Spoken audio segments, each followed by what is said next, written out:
Hey everyone, we're here at Bear Creek Arsenal going over cleaning tips for your upper assembly. Everyone's going to have their own method of doing it, their own technique, their own style. This is just a quick overview of how to clean the upper assembly. So first, what I'm going to do here is I'm using a T25 Torx T-handle wrench to remove the screws for the handguard. The handguard should slip right off the barrel nut.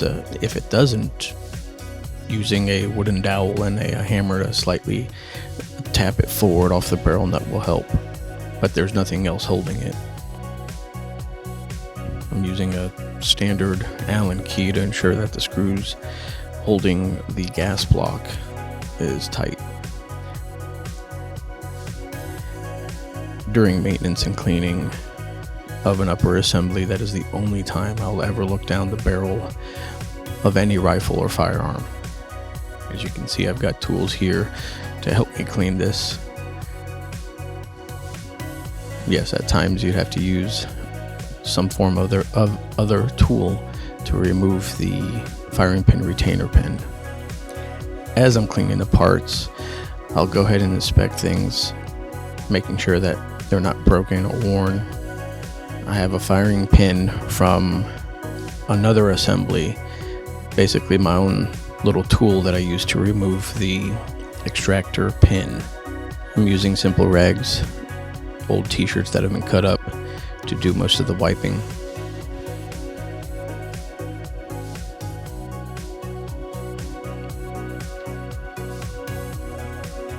Using a brass wire brush, I'm scraping a lot of the carbon residue that has built up on the tail end of the bolt here.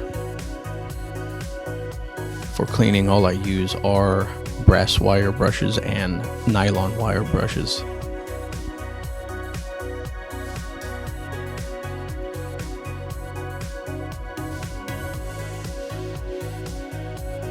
Throughout the cleaning process, I'll test all the different parts on there. As you can see, testing the ejector, ensuring that the spring behind the ejector is still present and not damaged, and that it's actually pushing on the ejector back out.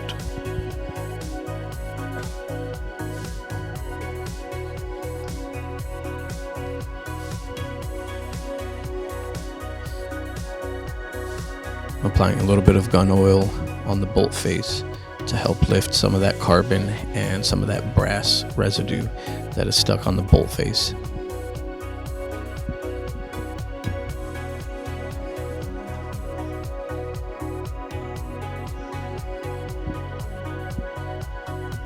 Again, everyone has their own method of cleaning, their own tools that they like to use. This is what I had here on hand to help show all the different parts that we need to pay attention to when we're cleaning our AR.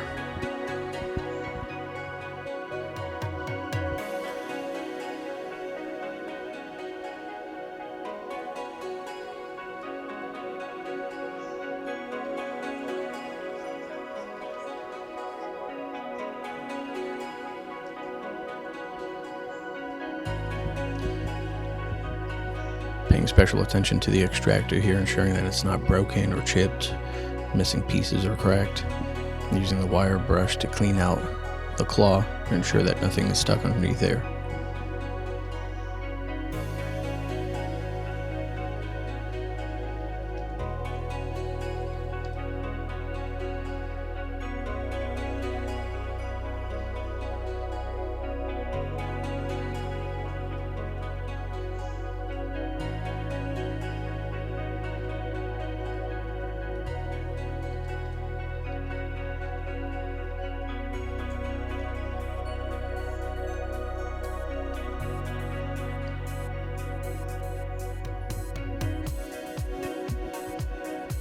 You'll see me use a wire brush on a lot of the parts that move where there's going to be a lot of friction areas.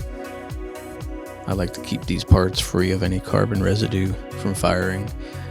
As you can also see from my rags, I've used these before several times.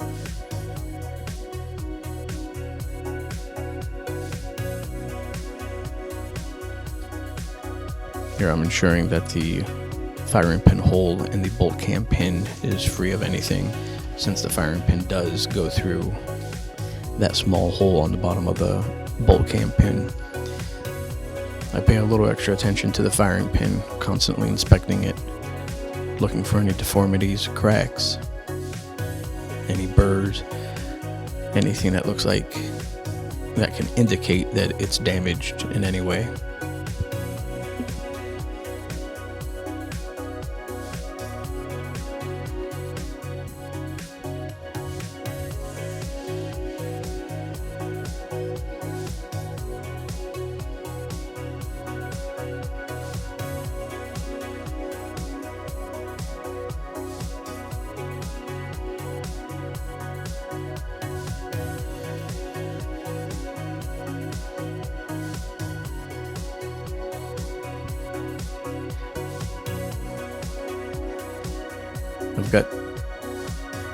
I've got a few different rags here from different material type. The shirt I'm using now has a more coarse texture to it. That's why I changed to that rag, to get a lot of the bulk residue off the carrier.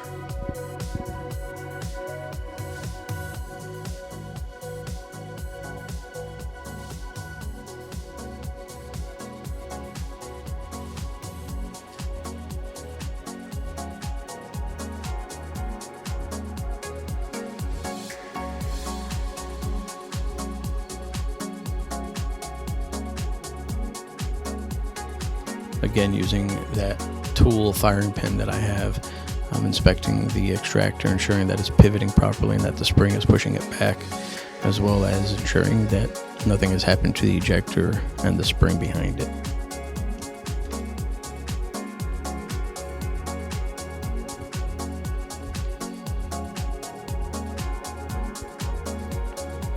Once I've cleaned everything, I like to put a very thin coat of oil, especially again on the parts that are going to be rubbing and touching, the high friction points. Right here I'm spinning the bolt in the carrier, ensuring that the gas rings are not tight, deformed, ensuring that the bolt is rotating freely in the carrier.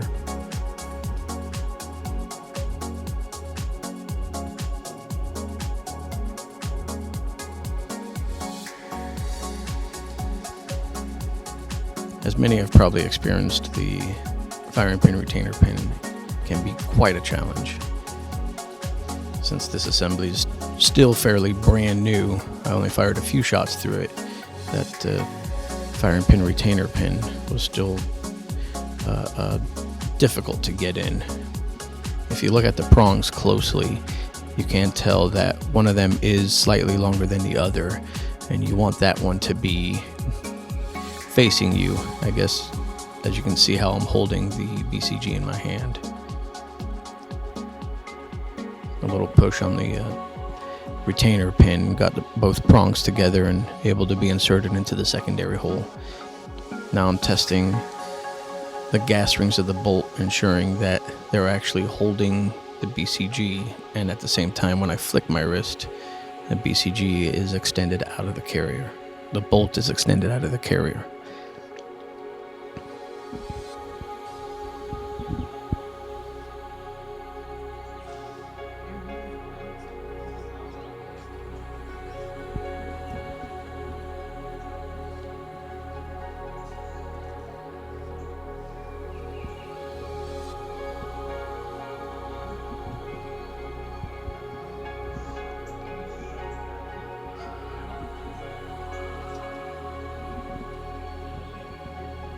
Again, everyone has their own method and their own tools of how they clean their rifles and their ARs. This is what I had here on hand, and just doing my best with what I have, making sure that I'm getting all the major buildup spots and places where carbon and any metal shavings like to hide.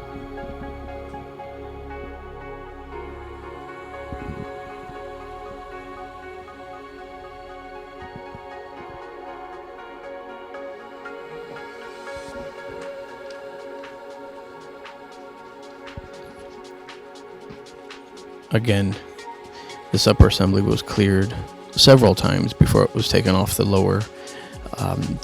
it was inspected and cleared about 3 to 4 times before shooting this video. So I knew absolutely for sure that this upper assembly had no ammo, no casings, anything like that here. Again, this is the only time that I will ever look down the barrel to inspect it and to inspect the gas block and gas tube. So I'm putting a thin coat of oil on the barrel and the gas block, the flash hider, and the barrel nut here. Since metal is porous and absorbent, I like to put this I like to put this oil on there and let it sit there, let it soak into the metal before I do any major cleaning or wiping down. The exterior of this upper assembly was pretty good, so there wasn't any need for any hard bristled nylon brushes or anything like that.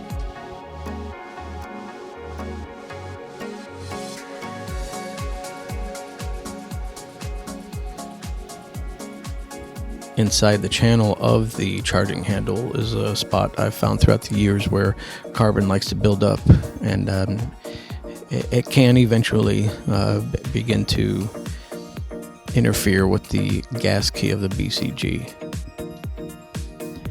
As I'm cleaning and wiping down the handguard, I'm checking for any scratches, dents, cracks, any places where the anodized finish has chipped off and now you can see the bare aluminum.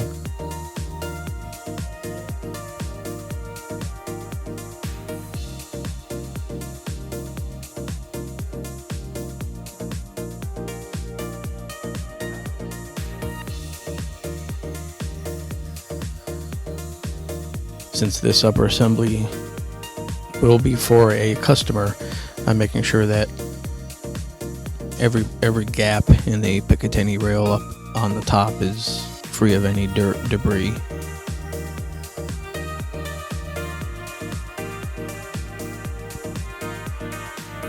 I'm inspecting the inside of the handguard as well, ensuring that it's clean and that the handguard is still straight. It has been warped, didn't bang on anything, making sure it's still good.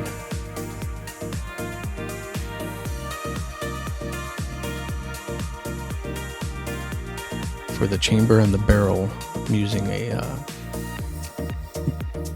barrel snake, bore snake, whatever you want to call these. I've used these for many years, including my time when I was in the Army. These barrel snakes are wonderful.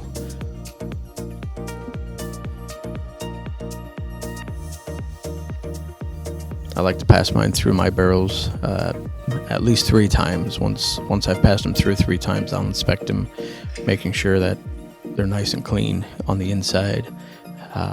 You can choose to do it more than that. You can choose to do it once. It's just my routine is doing it 3 times.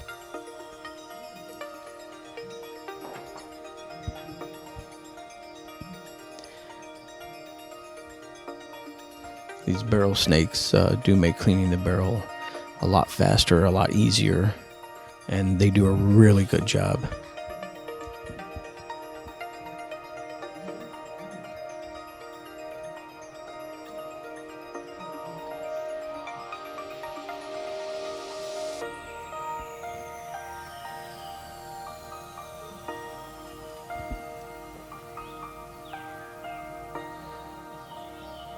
Adding a little bit of oil on the interior track where the charging handle is going to go. Here I'm testing the latch of the charging handle, ensuring that it's still holding.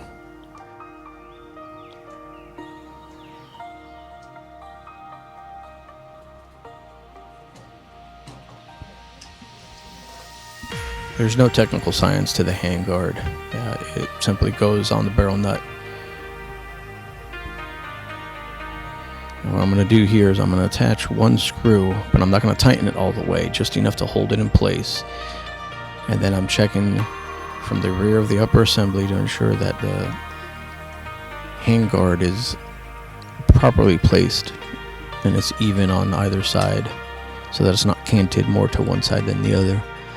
Once I've got it where I want it to be, I'll tighten that one screw just to hold it in place before I go and put the other screws in.